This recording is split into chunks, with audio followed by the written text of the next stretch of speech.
Very good afternoon, everyone. Welcome back to my channel, Love You Zindagi. Namaste. I hope each one of you is doing very well in personal and professional life, keeping yourself healthy, happy, and spreading your beautiful around you. आज जो हम love you ज़िंदगी की kitchen में अगली recipe बनाने जा रहे हैं, जी हाँ, अगर आप इंडियन हैं तो आप में से ज़्यादातर लोगों ने अपने घर में ज़रूर अपनी मम्मी, नानी या दादी के हाथों से खाई होगी। और वो रेसिपी है साग। जी हाँ, साग सही सुना आपने, पर ये है चौराई का साग। जो लाल लाल पत्तों वाली आती है, हरी चौराई भी होती है, लाल चौराई भी होती है। और इसके बेनिफिट्स बताने की ज़रूरत नहीं है, इसके बहुत सारे अच्छे फ़ायदे होते हैं, बच्चों के लिए भी, बड़ों के लिए भी। तो देर किस बात की, चलिए आ जाइए किचन में और बनाना शुरू करते हैं हम लाल चौराई का साग। तो चलिए इंग्रेडिएंट्स देखते हैं लाल चौराई के साग को बनाने के लिए। सबसे पहले आपको लेना है चौराई, लाल चौराई। ये लगभग 1 किलो के आसपास है।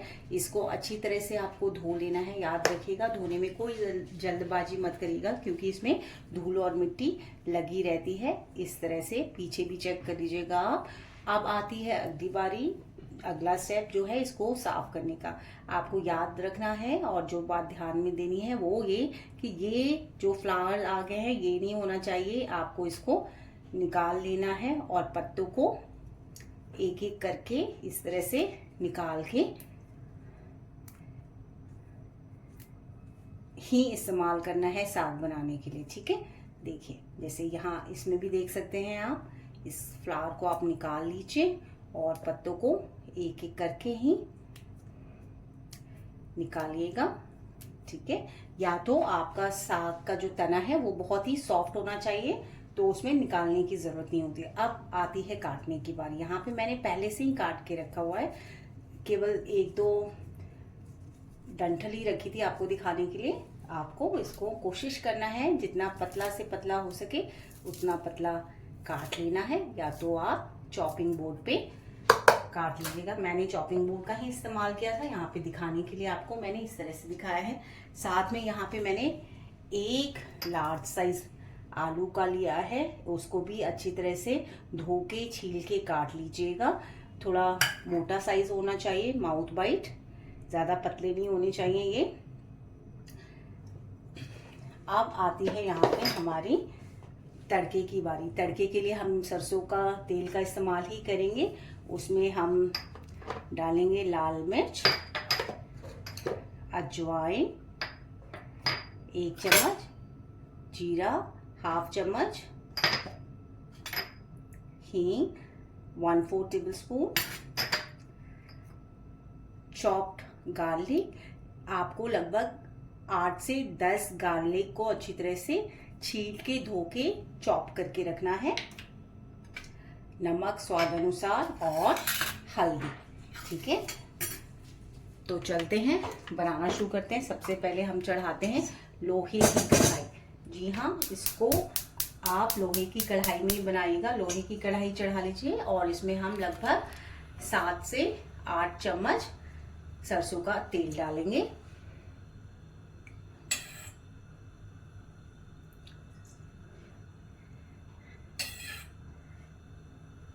और तेल को थोड़ा गर्म होने दीजिए।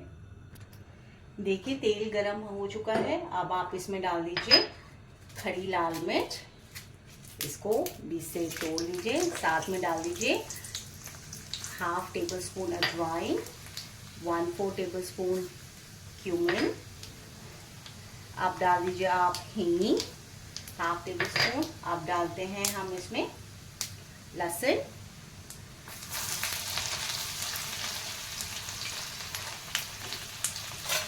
और इसको चलाते थोड़ा पका लेते हैं। गैस को लो टू मीडियम रखिएगा। अब हम इसमें डाल देते हैं आलू। सबसे पहले हम आलू को क्रिस्पी और क्रंची बनाएंगे। लगभग 4 से 5 मिनट आलू को मीडियम फ्लेम में हम फ्राई होने देंगे। लिड लगा दीजिए और इसको पकने दीजिए। बीच बीच में आप आके इसको चलाते जरूर रहिएगा।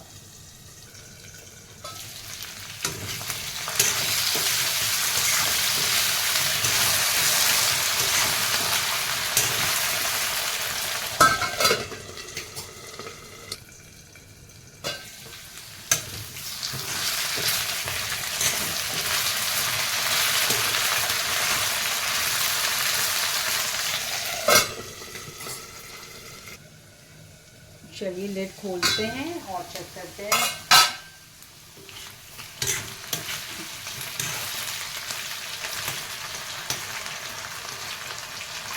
आपके आलू के ऊपर इस तरह का क्रिस्प दिखना चाहिए।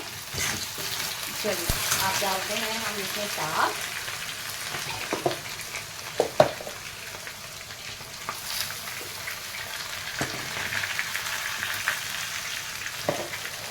थोड़ा थोड़ा करके डालेंगे क्योंकि कढ़ाई छोटी लग रही है और इसको चला लेते हैं।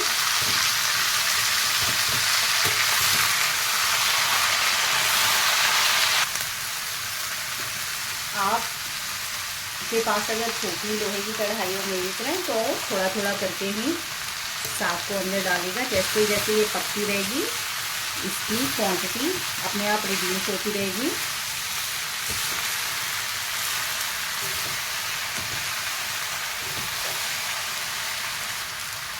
चलिए अब जो थोड़े से बचे हुए रह गए उनको भी डाल देते हैं पूरी अपनी कढ़ाई में।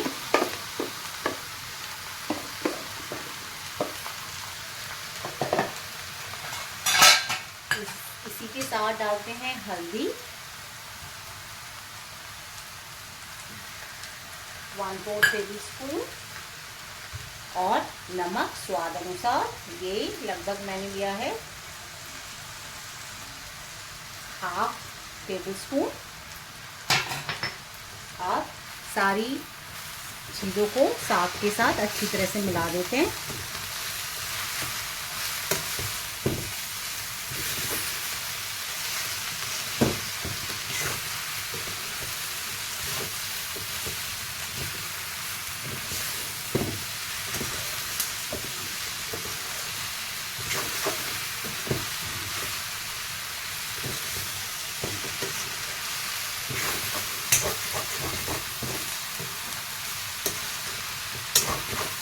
आपको साग को अच्छी तरह से चलाना है नीचे से भी कि वो जले ना। याद रखिएगा आप जब भी कुकिंग करते हैं तो आपकी डिश जलनी नहीं चाहिए। बीच बीच में चलाते रहिएगा और गैस को हाई पे मत रखिएगा, लो में ही रखिएगा। चलिए अब इसको ढक देते हैं हम और गैस को चेक कर लेते हैं। इसको लो कर लीजिए। अगर आपको तेल कम लगे तो तेल आप और भी डाल सकते हैं 2 to 3 टेबल स्पून। इसको अब पकने में ज़्यादा टाइम नहीं लगेगा, केवल मुश्किल से अगले 5 से 7 मिनट। याद रखिएगा 7 मिनट के लिए आपको लिड को कवर करके ही पकाना है और गैस को लो फ्लेम में ही रखना है। बीच बीच में आके चेक करते रहना है और हिलाते रहना है। हमारे चौराई के साग को पकते हुए लगभग 5 मिनट हो चुके हैं और बीच बीच में मैंने लिड खोल के इसको चला दिया था। एक बार खोल के दोबारा चेक करते हैं।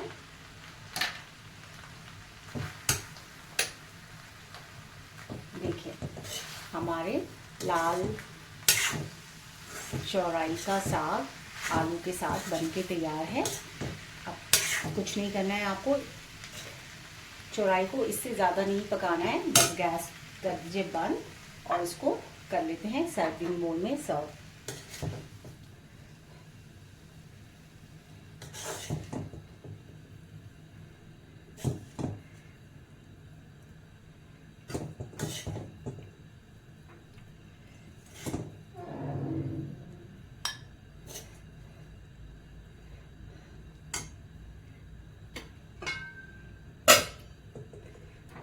देर किस बात की है, जल्दी से जाइए लाल चौराई की आलू के साथ साग बना के फटाफट अपनी किचन में तैयार करिए। खुद भी खाइए, दूसरों को भी खिलाइए। आशा करती हूँ कि आपको इस साग का स्वाद कभी भूलेगा नहीं। जल्दी ही मिलती हूँ आपसे अपने अगले वीडियो में। Till then bye bye, take care, नमस्ते।